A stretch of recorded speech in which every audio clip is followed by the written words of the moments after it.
అందరికీ నమస్కారం అండి. సినిమా 2 రోజుల్లోనే రిలీజు. చాలా టెన్షన్గా ఉంది, నెర్వస్గా ఉంది. ఇక్కడికి వచ్చిన మంత్రి గారికి, దుర్గేష్ గారికి, ఎంపీ చిన్ని గారికి థ్యాంక్ యూ సార్. మీ సపోర్ట్తో చాలా గ్రాండ్గా జరుగుతుంది function. Thank you sir, thank you so much. నా చేతులు కాళ్ళు వణుకుతున్నాయి, నిజంగా చెప్తున్నా. మాట్లాడేసిందంతా పెద్దోళ్ళు మాట్లాడేశారు. కానీ చెప్తా, 5 సంవత్సరాల తర్వాత, ఉప్పెన తర్వాత 5 సంవత్సరాల తర్వాత మళ్ళీ ఇంకో సినిమా చేశాను నేను. ఉప్పెనకి నేషనల్ అవార్డు వచ్చింది, చాలా డబ్బులు వచ్చాయి ప్రొడ్యూసర్ గారికి, నాకు కూడా. ఇన్ని సంవత్సరాల టైం ఎందుకు తీసుకున్నారా అంటే అది ఓన్లీ పెద్ద సినిమా కోసం తీసుకున్నా. ఇక్కడే ఉప్పెన టైంలో నాకు విజయవాడలో చాలా మంచి అనుబంధం ఉంది. ఒక్క నిమిషం మాట్లాడేస్తాం, ఫట్ఫట్లాడతా. చరణ్ సార్ వచ్చేస్తారు నెక్స్ట్.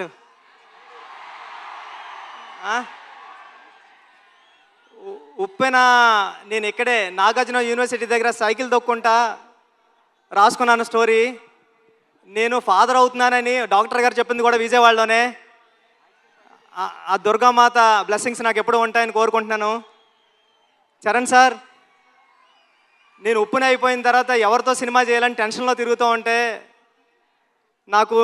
నన్ను మీ దగ్గరికి తీసుకొచ్చారు మా గురువుగారు సుకుమార్ గారు. థ్యాంక్ యూ సుక్కు సార్, నన్ను చరణ్ సార్ దగ్గర కూర్చోబెట్టినందుకు తీసుకెళ్ళి. అంటే నాకు ఉప్పెన మెగాస్టార్ చిరంజీవి గారు ఇస్తే పెద్ది రామ్ చరణ్ గారు ఇచ్చారు. నేను చరణ్ సార్కి స్టోరీ చెప్పాను, దేవుణ్ణి మొక్కుని వెళ్ళాను. ఒక్క కరెక్షన్ కూడా చెప్పకుండా, స్వామి దత్తాత్రేయ స్వామి ఇది ఓకే చేస్తే నీకు రుణపడిపోతానని. చరణ్ సార్ ఒక్క కరెక్షన్ కూడా చెప్పలేదు. పెద్ది అంటే ఒక కమర్షియల్ ఫిల్మ్లా కనిపిస్తుంది మీకు, కానీ ఇది కమర్షియల్ ఫిల్మ్ కాదు. చాలా కమర్షియల్ ఫిల్మ్గా ఉంటూ ఒక ఎమోషనల్ డ్రామా ఇది. ఒక ఆటగాడి జర్నీ. అంటే ఆట అంటే ఇన్నాళ్ళు ఆట అంటే ఆగతాయితనంగా ఉంటుంది, కానీ ఆట ఏం తీసుకొస్తుంది ఒక మనిషికి? తన ఐడెంటిటీ తీసుకొస్తుంది, తన గౌరవం తీసుకొస్తుంది, తన చుట్టూ ఉన్న మనుషుల్ని కూడా మారుస్తుందని చెప్పే కథ పెద్ది. అంటే పెద్ది అంటే అలలా ఎగసపడిన మనిషి కథ కాదు, పడినా లేచిన మనిషి కథ పెద్ది. టెన్షన్గా ఉంది. చరణ్ సార్, అంటే ఈ జర్నీలో మీతో గడిపిన రోజులన్నీ నాకు గుర్తున్నాయి. షూటింగ్ డేస్ నుంచి మీరు ఎక్కడున్నాడు కూడా కనిపిస్తలేదు నాకు. షూటింగ్లో నేను కొత్త, అంటే సెకండ్ ఫిల్మ్కే ఒక స్టార్ హీరో డైరెక్టర్ నమ్మివ్వడం అంటే మామూలు విషయం కాదండి. ఉప్పెన అయిపోయిన తర్వాత, చాలా హిట్ అయిపోయిన తర్వాత చాలామంది అసిస్టెంట్ డైరెక్టర్స్ హైదరాబాద్లో కనిపించినప్పుడు కానీ కాల్ చేసి నాకు మాట్లాడారు, అన్న ఇంటికి వెళ్ళిపోతారనుకుంటే మా అమ్మ మా నాన్న ఇంకొక 2-3 సంవత్సరాలు ట్రై చేయరా, బుచ్చిబాబు లాంటి ఓడే డైరెక్టర్ అయ్యారంటే మీరు అవుతారని. అలాగా అంటే ఒక రెండో సినిమా డైరెక్టర్కి ఒక పెద్ద సినిమా స్టార్ డైరెక్టర్ సినిమా ఇవ్వడం అంటే మామూలు విషయం కాదు సార్.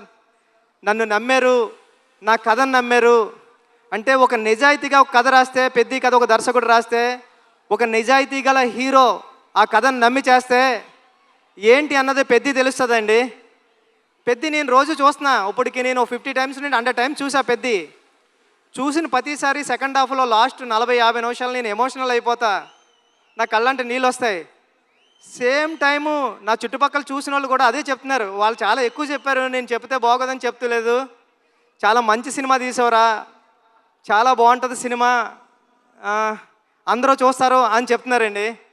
ఈ సినిమా June 4th రిలీజ్ అవుతుంది. ఫ్యామిలీస్తో వెళ్ళండి, మీ కిడ్స్ని తీసుకుని వెళ్ళండి. అంటే పెద్ద అంటే ఒక ఆటంకం వస్తే ఆగిపోయే ఒక కుర్రోడి కథ కాదు, ఎన్ని ఆటంకాలు వచ్చినా ముందుకు సాగే కుర్రోడి కథ. నేను 9th క్లాస్లో ఉన్నప్పుడు చదువుకున్నా, పట్టుదల ఉంటే సాధించలేనిది లేదని. 10th క్లాస్ నాన్ డీటెయిల్లో ఉండేది. అలాగ పట్టుదల ఉంటే ఏమి సాధించవచ్చు అంటే చాలా ఇన్స్పిరేషనల్ స్టోరీ పెద్ద జర్నీ. పెద్దిగాడికి విజయం చాలా ఈజీగా దక్కలేదు, చాలా స్ట్రగుల్తోనే విజయం సాధించాడు పెద్దిగాడు. కానీ ఆ సాధించిన విజయం ఎలా ఉంటుంది అన్నది రేపు పెద్ద థియేటర్లో చూద్దరు. కానీ థ్యాంక్ యూ చరణ్ సార్, నన్ను నమ్మినందుకు, నాకు ఈ సినిమా ఇచ్చినందుకు. మిమ్మల్ని లైఫ్లో ఎప్పటికీ మర్చిపోను, మీకు రుణపడి ఉంటా సార్ ఎప్పటికీ. Thank you sir, thank you. Janhvi madam, thank you.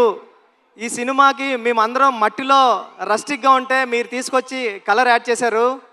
మీ మదర్కి మేమందరం పెద్ద ఫ్యాన్స్.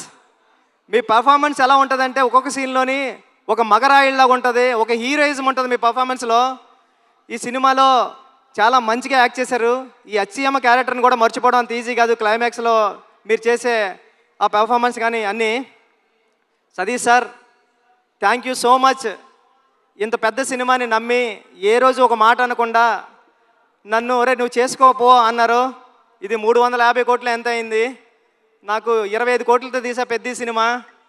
రవి గారు గట్ట ఉన్నారు, కానీ ఇప్పుడు ఇంత బడ్జెట్ సినిమా నాకు ఇచ్చారు. నేను జాగ్రత్తగానే చేశానని నమ్ముతున్నా, ఎందుకంటే మీరు ఎప్పుడు నవ్వుతానే స్మైల్తోనే ఉన్నారు. Thank you sir, thank you so much. Jagapathi Babu గారు, అంటే హీరో గారిలో రామ్ చరణ్ గారిని ఎలాగా నమ్ముతారో దీంట్లో అప్పల సూర్య అనే క్యారెక్టర్ ఉంటుంది. అది చాలా చాలా మంచి క్యారెక్టర్ అండి. అప్పల సూరి ఫస్ట్ హాఫ్లో అప్పల సూరిని హీరో గారిని ఎంత బరువైన హృదయంతో మోస్తారో అప్పల సూరి క్యారెక్టర్ని కూడా అంతే బరువైన హృదయంతో మోస్తారు. అప్పల సూరి సీన్స్ వచ్చినప్పుడు మీ కళ్ళంటే నీళ్ళు తిరగకపోతే నా పేరు బుచ్చిబాబు సానయ్య కాదు. దివ్యంద్ గారు, love you so much brother. మీ మిర్జాపూర్ సినిమాకి నేను పెద్ద ఫ్యాన్, మీ రైల్వే మ్యాన్ కానీ అని. Thank you so much sir. మీరు దీంట్లో పెద్దలో పార్ట్ అయినందుకు, ఆన్ బోర్డ్ అయినందుకు thank you so much sir. మీరు చాలా super actor. Love you sir. రండి సార్. ఈ విజువల్స్ అందరూ చెప్తున్నారు, చెన్నైలో నేనుండి రెహమాన్ గారి దగ్గర ఉండి చేసినప్పుడు చెప్తున్నారు అందరూ, ర్యాండీ గారు చాలా బాగా తీశారా, పిక్చర్ అదిరిపోయింది అని. Thank you sir. నేను రాసుకున్న 10 అక్షరానికి ప్రాణం పోశారు. చరణ్ సార్ పర్ఫార్మెన్స్ అంతే నెక్స్ట్ లెవెల్లో చూపించారు. మీరు పెట్టే బ్లాగులు ఎంత బాగున్నాయంటే అది రేపు పొద్దున్న సినిమాలో ఆడియన్స్ అందరూ విట్నెస్ చేయాలని కోరుకుంటున్నాను సార్. సార్ అవినాష్ కోలా గారు, థ్యాంక్ యూ. చాలా సెట్లు వేశారు, ఒక 20 సెట్లు వేశారు. వేసి చాలా మంచిగా న్యాచురల్గా తీశారు అవినాష్ కోలా గారు. ఆర్ట్ డైరెక్టర్ అవినాష్ కోలా గారికి థ్యాంక్ యూ. ఏకాంబరం గారు, కాస్ట్యూమ్ డిజైనర్ ఏకాంబరం గారికి చాలా న్యాచురల్గా తీసుకొచ్చారు, ఆయనకి thank you. A R Rahman sir, మీ చికిరి రై రై రారా హలో హలో అన్ని పాటలు హిట్. బ్యాక్గ్రౌండ్ స్కోర్ మీరు కొట్టినప్పుడు చాలా స్టైలిష్గా చాలా మాస్గా ఉంది. Love you sir. ఈ సినిమాకి మీరు మ్యూజిక్ డైరెక్టర్గా చేయడం అన్నది నా చిరకాల వాంఛ కోరిక, అది తీర్చారు. Thank you sir. Thank you so much. Charan sir, మళ్ళీ once again love you sir. మీరు లేకపోతే బుచ్చిబాబు లేడంతే. పెద్ద మీరు నాకు ఇచ్చారు. లైఫ్లో ఎప్పటికంటే నేను మాట్లాడలేకపోతున్నాను, నా చేతులు తిమ్మిరెక్కుతున్నాయి సార్. అంటే నర్వస్గా ఉంది. జూన్ 4న ఈ సినిమా వస్తుంది. మీ ఫ్యామిలీతో వెళ్ళండి, మీ కిడ్స్ని తీసుకెళ్ళండి, చాలా బాగుంటుంది. చాలా ఎమోషనల్ అవుతారు, చాలా ప్రేమిస్తారు, పెద్దిని ప్రేమిస్తారు, పెద్దిని లవ్ చేస్తారు, పెద్దితో ఆడతారు, పెద్దితో పాడతారు. పెద్ది మీ ఇంటికి వస్తాడు, ఒరే భలే చేశాడు రా చరణ్ గారు అని చెప్పుకుంటారు. ఒక సెకండ్ హాఫ్లో 4-5 సీన్లు ఉంటాయండి. చరణ్ సార్ పెర్ఫార్మెన్స్ ఎలా ఉంటుందంటే మీ కళ్ళంటే నీళ్ళు రాకుండా ఉండవు. Charan sir thank you sir. June 4న థియేటర్స్లో కలుద్దాం, ఎమోషన్ అవుదాం. Thank you sir. Thank you so much. Thank you sir. Thank you. Buchi Babu గారు, వెళ్లే ముందు I know you're very emotional already. అయితే వెళ్లే ముందు ఒక క్వశ్చన్. 10 సంవత్సరాల తర్వాత ఈ సినిమా గురించి జనాలు మాట్లాడుకునేటప్పుడు ఏం చెప్తే బాగుంటుంది అని మీరు అనుకుంటున్నారు? ఎలా చెప్పుకుంటారు? 10 సంవత్సరాల తర్వాత ఈ సినిమా గురించి గుర్తించుకోవాలంటే రామ్ చరణ్ అంతే. చరణ్ గారు ఈ సినిమా కథ ఓకే చేయడం అంటే మామూలు ఇష్యూ ఏం కాదు. రేపు పొద్దున్న మీరు స్క్రీన్ మీద చూద్దరు కానీ ఇలాంటి కథ ఒక స్టార్ హీరో ఓకే చేస్తాడా అని. స్టార్ హీరో ఎందుకు ఓకే చేశారు? ఒక కథను నమ్మితే ఆయన కూడా ఒక కథ నమ్మి మీ అందరికీ ఒక మంచి కథ, మన రూటెడ్ కథ, మన విజయనగరంలో జరిగిన ఒక కుర్రోడి కథ చూపించడానికి వస్తున్నామండి. Thank you sir. Thank you madam. Thank you Suma గారు. Thank you so much. మీరు చాలా బ్యూటిఫుల్గా ఉన్నారు. Thank you.